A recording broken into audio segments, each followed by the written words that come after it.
Ya, masih semangat ibu-ibu. Terima kasih atas masih tersedianya ibu-ibu di sini mengikuti P2K2 dengan saya. Melanjutkan yang barusan kita bahas tadi itu, Bu. Yang terakhir tadi tentang apa itu, Bu? Ya, yang terakhir tadi kita kan sudah belajar tentang diare. Selanjutnya yang akan kita pelajari bersama adalah tentang mengenal penyakit kecacingan dan malaria. Gimana ibu? Udah pernah dengar tentang kecacingan? Udah pernah dengar tentang malaria ibu? Ya, Bu Puji gimana? Ya, betul. Ya, terima kasih. Penyakit kecacingan ibu-ibu tentu saja penyebabnya adalah cacing, Bu, yang masuk ke dalam tubuh manusia. Sedangkan malaria itu penyebabnya adalah nyamuk. Jadi dua-duanya ini erat tentang kebersihan, Bu.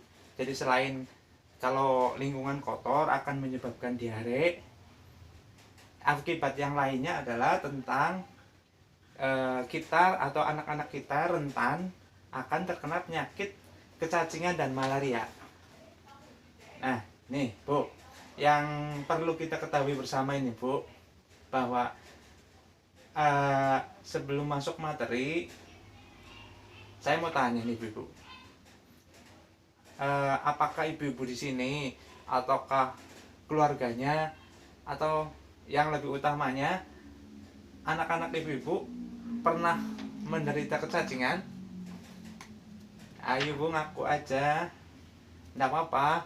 Memang kebanyakan dari kita warga negara Indonesia, terutama di pedesaan, yang masih kurang informasi tentang kecacingan dan kurangnya pola hidup bersih, itu sangat wajar adanya penyakit kecacingan.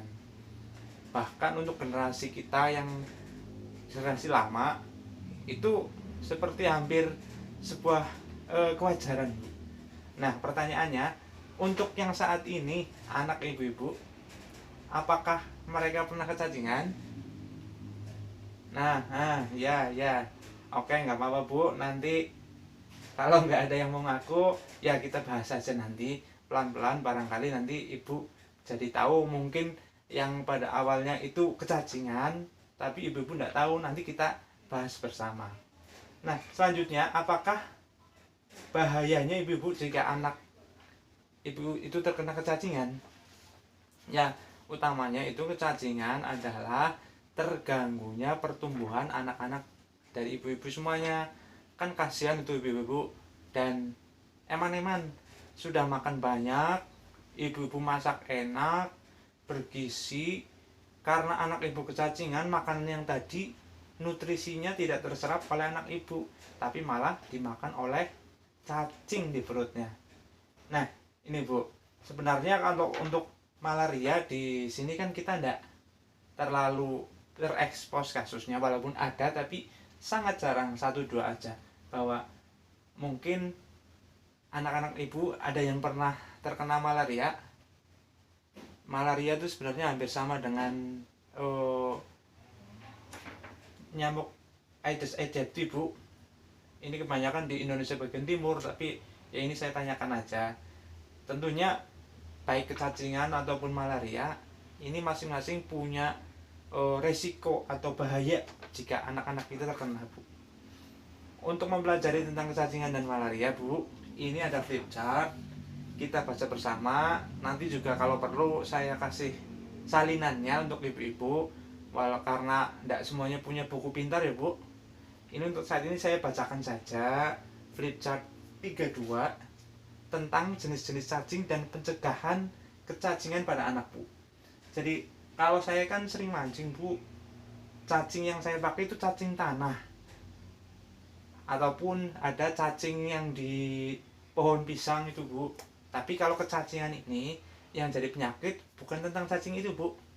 Jadi mengenal kecacingan dan pencegahannya, kecacingan sendiri itu Bu, artinya ini gejala gangguan kesehatan akibat adanya cacing parasit pada tubuh anak. Nah itu cacing parasit bukan cacing yang ada di sampah, bukan cacing yang ada di tanah, atau ada yang di pohon pisang, itu bukan. Walaupun cacing-cacing ini menyebar atau menjangkiti anak ibu, bisa juga berasal dari lingkungan, yaitu di tanah, di sampah, dan lain-lain. Tapi sekali lagi jenis cacingnya beda ya Bu ya. Disebut parasit itu karena cacingnya mengganggu penyerapan zat makanan dalam usus. Jadi cacingnya itu Bu, kalau masuk ke tubuhnya anak-anak itu biasanya lewat mulut. Kalau habis main, makan, enggak, atau lupa cuci tangan, padahal di tangannya ada telur cacing parasit itu terbawa masuk ke usus. Nah, itu nanti akan berkembang biak di usus. Jadi setiap ada makanan yang masuk ke usus, sebelum diproses atau diserap nutrisinya oleh usus, itu keburu dimakan dulu oleh cacing Bu. Nah, selanjutnya jenis-jenis cacingnya, sekali lagi bukan cacing yang untuk mancing, itu bukan. Ada cacing gelang nih Bu gambarnya, atau namanya Ascaris lumbricoid. Panjangnya 10 sampai dengan 35 cm, bertelur sampai ratusan ribu butir per hari. Walaupun semuanya nggak jadi cacing Bu, tapi karena saking banyaknya itu bisa berbahaya. Kemudian cacing selanjutnya cacing cambuk, panjangnya cuma kecil 4 sampai 5 cm, tapi telurnya banyak juga. Satu lagi cacing tambang, panjangnya cuma 1 cm, kecil sekali. Nah, ini 3 jenis cacing yang populer menyebabkan penyakit kecacingan pada anak di Indonesia Bu. Tiga-tiganya itu berbahaya. Sementara memang banyak cacing lain yang jadi parasit, tapi 3 ini yang sering muncul kasusnya. Nah, karena saking bahayanya Bu, itu perlu dicegah penyakit kecacingannya tuh.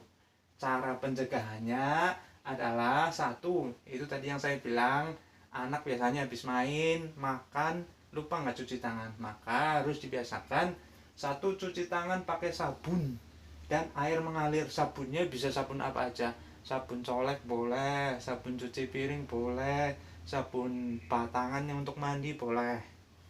Kemudian pakai air mengalir. Selanjutnya rajin potong kuku yang pendek ya, jadi nggak boleh panjang-panjang, dan dipotong sampai bersih. Gunakan alas kaki jika keluar rumah Bu.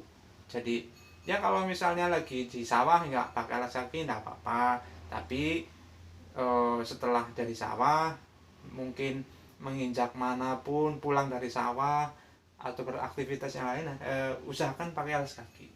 Selanjutnya, buang air besar dan air kecil di jamban sehat, jangan di sembarang tempat. Selain itu kotor, itu berpotensi menjadi sarang penyebaran cacing parasit yang akan bisa menular pada orang lain. Selanjutnya, bersihkan bak penampung air dan tutup, dan buang sampah pada tempatnya.